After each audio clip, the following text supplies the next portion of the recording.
A Chicago Bulls team that just lost to a Houston Rockets team that came into Chicago being 9-23, and the Bulls lost to that team. Well, now the Bulls tonight face a surefire and true championship level quality team in the Milwaukee Bucks.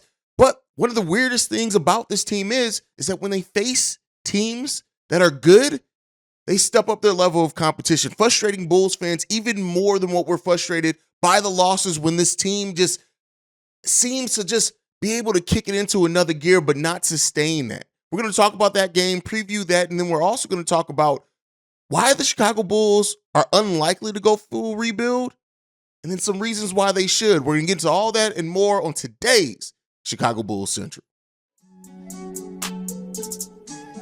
You are now tuned in to Chicago Bulls Central, your number one place for all Chicago Bulls news and content.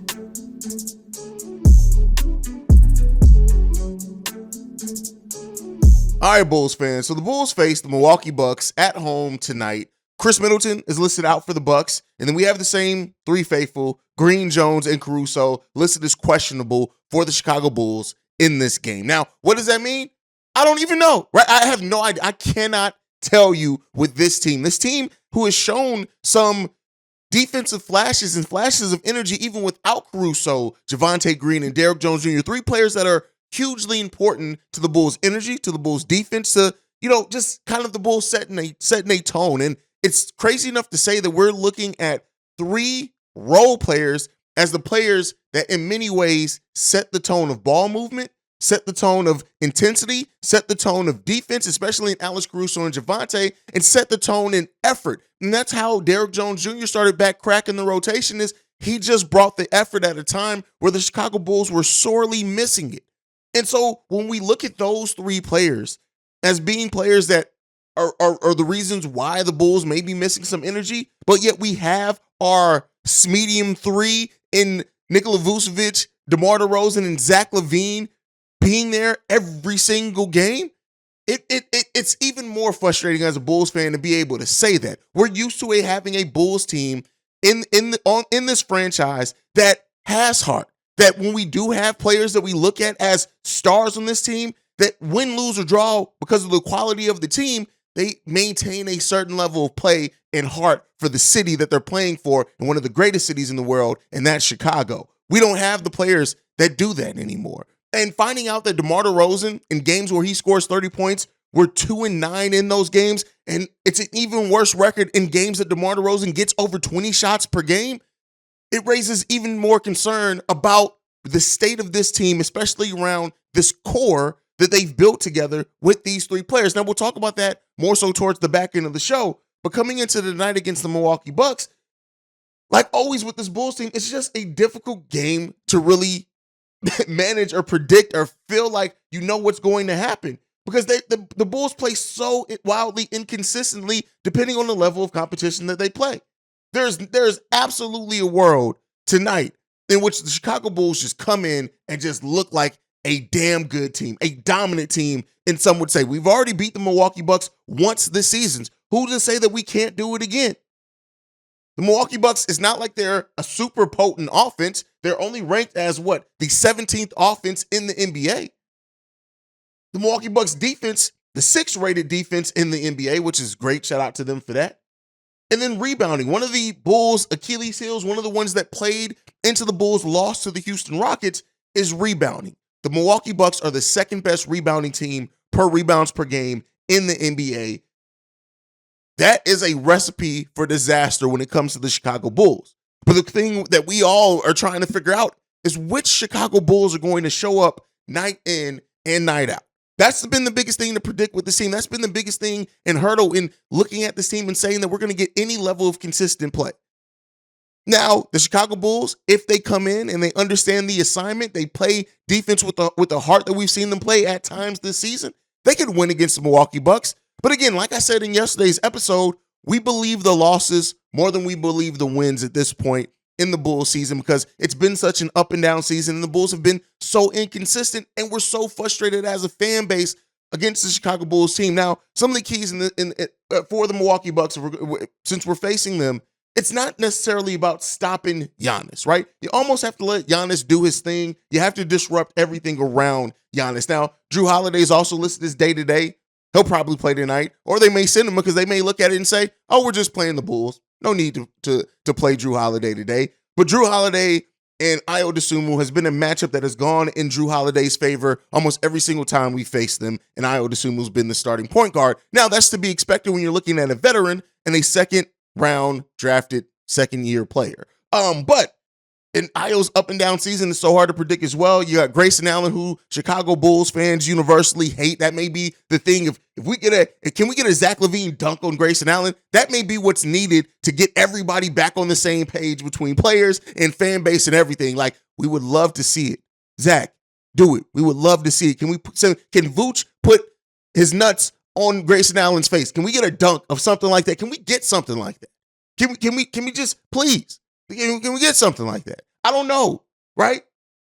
Chris Middleton out, so Pat Connaughton's going to be in that starting line. That's an easier, I think, matchup for DeMar DeRozan to defend as well. If DeMar DeRozan decides to play a little defense tonight, let's see. Giannis Antetokounmpo already said that. That's going to be Patrick Williams guarding that matchup. But the thing with this is that Patrick Williams hasn't done amazingly. He's done okay against Giannis, sometimes forcing Giannis to shoot ineffective. He still has big nights according to the points per game on that, but we'll see. But can Patrick Williams also force Giannis to guard him? Because if they start rotating people like Chris Middleton, well, he's not playing, like Pat Connaughton on Patrick Williams, we got some issues, especially if they put Giannis on DeMar DeRozan. Patrick Williams is going to have to hit his open shots. He's going to have to be the little bit of aggressive flashes that we saw against Houston as well. We need that tonight against Patrick Williams to keep Giannis Antetokounmpo honest and see what they do rotating-wise. Every time he gets in either Grayson Allen or Pat Connaughton rotated on him, or Wesley Matthews, if they get rotated on Pat Williams, P. Will got to show out in those matchups, in those specific situations and rotation. So, and then Brook Lopez, Bobby Portis, the 1-2 punch at the center position. We've seen Vooch have some success, but we know that those are usually tough matchups for Nikola Vucevic. Andre Drummond is going to be even more important. Could this be another game in which we see the lineup of Vooch and Drummond out there together for specific stretches to kind of get the Bulls, in gear and things like that, get more rebounds, stuff like that? We could, right? I think you got to surround them with shooters if you do that.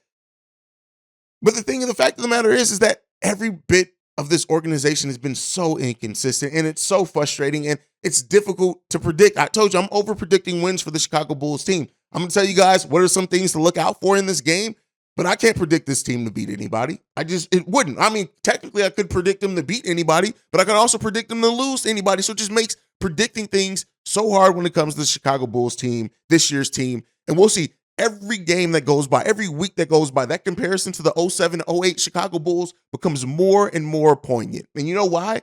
Well, the thing that makes it even more dour and sad is that the Bulls own their own first-round pick outright in that draft. So it was a more clear-cut thing that happened. We got lucky and got Derrick Rose, but man, I don't know what to say with that. But with all the frustration, especially frustration surrounding the big three, right?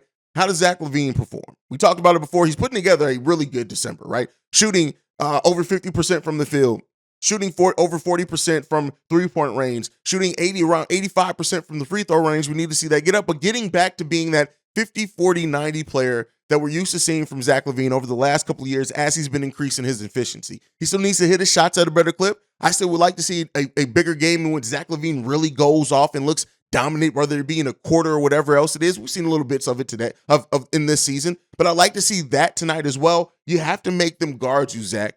And Zach, DeMar, and Vooch, they have to continue to play together. The isolation ball does not work. Like, I don't know how we are all as Bulls fans are seeing isolation is not the key to the success for the Chicago Bulls on the offensive side of the ball. Yet the people getting paid millions of dollars to identify this seem like they're just running with it and cool with it. I don't understand it. But we'll see what we get against the Bulls tonight, against the Milwaukee Bucks. Now, moving on to that, into the next topic that I wanted to talk about is you hear a lot of things right now in the media, amongst fans, and that is rebuild. The Bulls are unlikely to go rebuild, and I'm going to sit here and tell you why, but then I'm also going to give you reasons why they probably should, right? And the reason why they are unlikely to go full rebuild is that we still have a young core, well, not a young core, but a nice set of young players that are promising on this team. When you look at the growth of Kobe White from last season and this season, and just having his first full offseason, That should tell you why you don't want to give up on players that are as young as Ayo Dosunmu, Kobe White, and Patrick Williams. They can still add things to the game, very much so. It's hard to really evaluate that young talent because they haven't been put in the best situation to really develop their game in a meaningful way. And then also, like Marko Simonovic, we know Marco probably is not factoring into the Bulls' future at this point. The writing's probably out with that one on at this point in time. But if there is still something to Marko Simonovic, is this the right front office or the right coaching staff to get the most and develop that? And then you get to Dalen Terry, a rookie that's promising, that has a lot of energy, that has the dog in him, that we all see the potential in Dalen Terry, but he's just not getting minutes at the NBA level quite yet. But one of the biggest reasons why this team is, few of the biggest reasons why this team is unlikely to go full rebuild is just this. The team is too talented, even with our frustrations with the team, to really tank and be one of the complete bottom teams in the NBA that you can assure them is going to get them that top 4 pick in this season. They've already won almost too many games to be in that. I think sometimes when Bulls fans say go full rebuild, they forget that technically the race to the bottom, those teams have already separated themselves. And guess what? The Bulls aren't one of those teams. Yeah, they're 11th in the Eastern Conference, which sucks. And we're frustrated at 100%. But the teams that have already are definitely in the win beyond sweepstakes. You got to look at the Detroit Pistons, 8 wins. The Charlotte Hornets, 9 wins. The Houston Rockets, 10 wins. The San Antonio Spurs, 11 wins. The Chicago Bulls, as frustrating this season has been, have 14 wins. And while it doesn't sound like a big gap there, it's a pretty big gap when you get into talking about over the course of the season and the talent they have. Now, some people could say, well, the part of trading everyone away and going full rebuild is you're going to get worse. We still have to get players back. You still have to match salaries. And so we'll see, right? But, that's one of the biggest reasons. And then one of the second biggest reasons on that top of that is they just gave Zach LaVine, a player which I understand some fans are frustrated with, is entering his prime, and you have him under contract for the extent of his prime. That's it. The Bulls contract with Zach LaVine runs into his age 32 season. That's basically the entirety of his prime, which he could have still be a productive player after that point. But when you have a player in their prime, and yes, he is not the player, a one on a championship level team. He is not. The one he is not. But when you have a player of that talent level, you tend to try to keep some talent around that and retool more than rebuild. Now, another reason why this team may not do it is I don't know if the front office is ready to admit their wrong decisions at this point. I don't know if they're ready to go all in and say, listen, we completely effed up in the way that the roster that we decided to build. We're going to have to completely flamethrow it and start all over.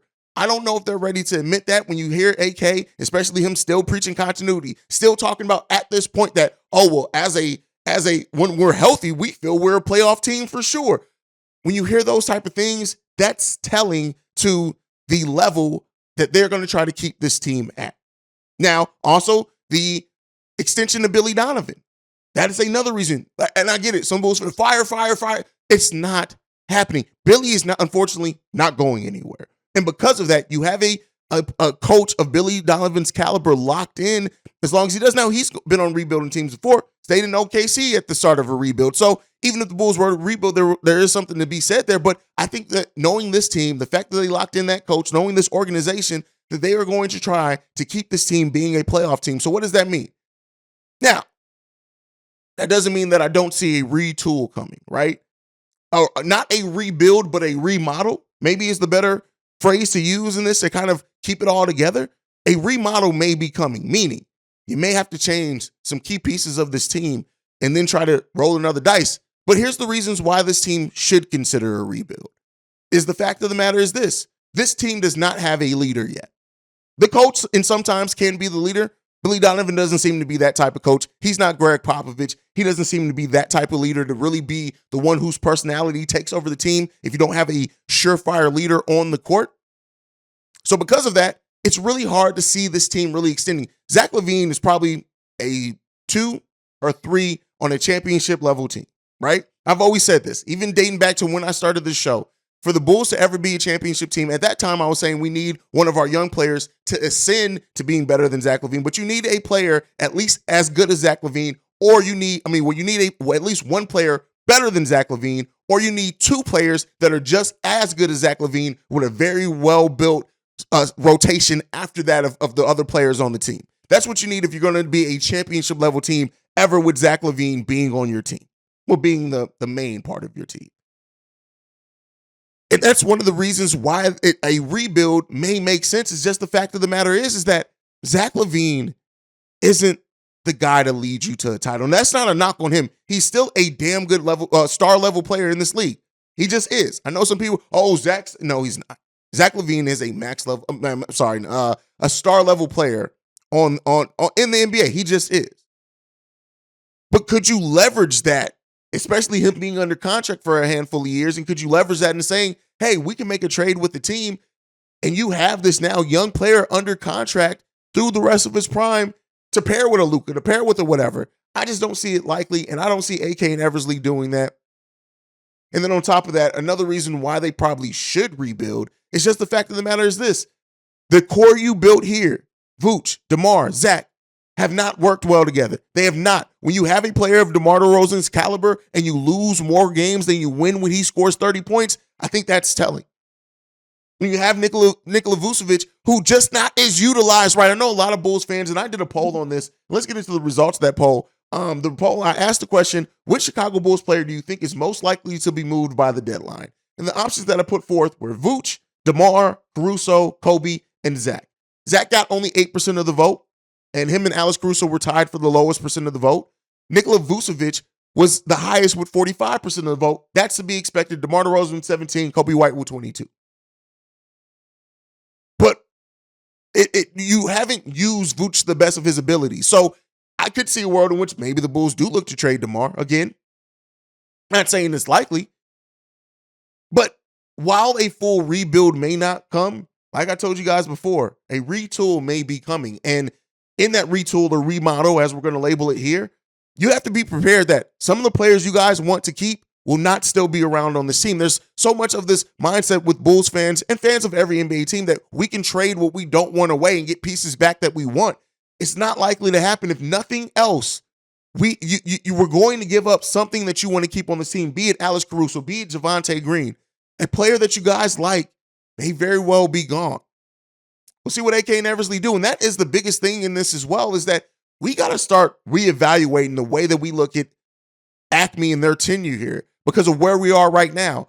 This Bulls team picked a direction, and they came in and took some time to evaluate the young players and then said, we want to go more veteran because we need to build this team to be a playoff team to convince Zach LaVine to stay. And I understand the mindset. I understand him picking the direction. And I'm not mad that they picked a direction, right? Because so long under Gar Forman, we just didn't have a direction. We were drafting without really a goal or a type of roster we were trying to build, just hoping that somebody was going to turn into a superstar. And we didn't have that direction. AK and Eversley, they came in, they picked a direction, and they went for it. But you also have to realize that in going forward, what did you give up? I've said it before, that Wendell Carter trade looks worse and worse every day that goes by. Not to say, I still think Vooch is a better player than Wendell Carter, but the other pieces involved in that, Franz Wagner, who the Bulls may have not drafted, and our own first-round pick right now. For a team that is 11th in the Eastern Conference, we gave up 2 first-round picks and a young player. And that trade looks worse every single time. We have to start looking at AK and Eversley and holding them accountable as well. Listen, we want a better team. And you guys need to give it to us. And you have to make some time. And what I said earlier, one of the things that I said on why this team is unlikely to rebuild is I'm not sure Acme is ready to admit their wrong decisions yet. We got to hold them accountable for those wrong decisions because this team ain't it. As we've said before, it's not it. And it's so many questionable things on this team. The Billy Donovan extension, the lack of development from young players, the core of a big three that doesn't seem to work together. AK and Eversley have to be held accountable for that. Now, they also, I do think, will be a part of what fixes it for this organization and gets us into a more clear outline place, but they have to pick another route in another direction. The direction you picked, while I understand it, it didn't work. So what are you going to do now? What are you going to do next? I don't know, man. I don't know. You guys can let me know what you guys think of everything down below. But otherwise, that's it for today's episode. We'll be back for our pregame, our halftime hangouts, and our post-game shows all today live here on the channel. Make sure you guys also are following the show at Bulls Central Pod. You can send us any feedback, questions, comments, concerns, bullscentralpod@gmail.com. Lastly, if you want to leave a text and our voicemail, the number to do so, 773-270-2799. We are the #1 spot for everything Chicago Bulls related because of you guys. And like I like to end every episode on, go Bulls. Love you guys. It's game day. So make sure you see red as well. Peace, y'all. This has been a presentation of the Breaks Media.